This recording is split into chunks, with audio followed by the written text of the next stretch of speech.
every single person wants to know, why did he then apologize? Why did he then offer to pay compensation? Of course, we now have access testimony. uh, I'm not sure how freely you will be able to talk about it, where it seems that he did deny it initially. But even so, if I'm being accused of urinating on somebody and I haven't done it, why would I apologize? Why would I offer compensation? Akshat. Ma'am, that's a very important question vis-a-vis my apology and the compensation aspect. And unfortunately, the media has given it an altogether different narrative from what the true facts are. The true facts, as emerged from this particular report that has been accessed by you, uh, clearly show that I was woken up from sleep, and this is 5 hours into the flight. Now, when I was woken up from sleep and I was told about this particular alleged incident, I was in absolute shock, disbelief, and I denied it. However, Yeah. ma'am, you would appreciate that 30,000 feet above, when this kind of a pressure is there that such an allegation has been put on you, what options do I have at that point of time? I'm not before a court of law.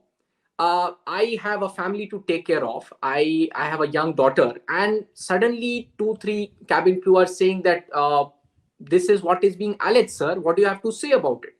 So in that kind of a pressure situation, I absolutely had no other option but to apologize and also pay according to the demand so made by the complainant victim.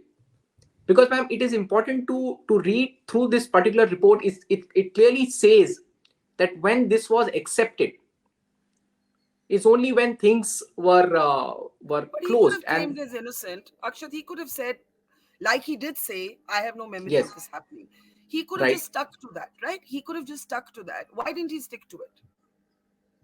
Ma'am, that is the kind of a pressure that was built at that point of time. And looking at the age of the lady, he just didn't want it to overcomplicate it.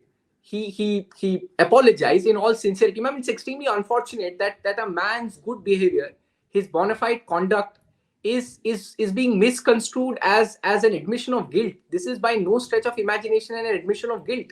He was sleeping. Cabin crew told him that, sir, this is what the lady is alleging. He denied. He was in disbelief and shock. He said that, ma'am, I can't even imagine doing something like this. I have a 2-year-old daughter, and I've done nothing like this in my entire life. So in that kind of a situation, the very precarious position he was put into, he had no other option than to apologize and then to pay according to what was agreed to. Man, you would also appreciate that this particular report also says that $200 was so agreed. Now, ma'am, Mhm. Shankar Mishra being an Indian national, uh, dollar is not would not be part of his vocabulary. This certainly would have, in all probability, come from the complainant in dollar form, which he agreed to pay. Hmm. So I really don't see how the media has run this into saying that I have apologized and I have admitted my guilt. That is absolutely not the truth.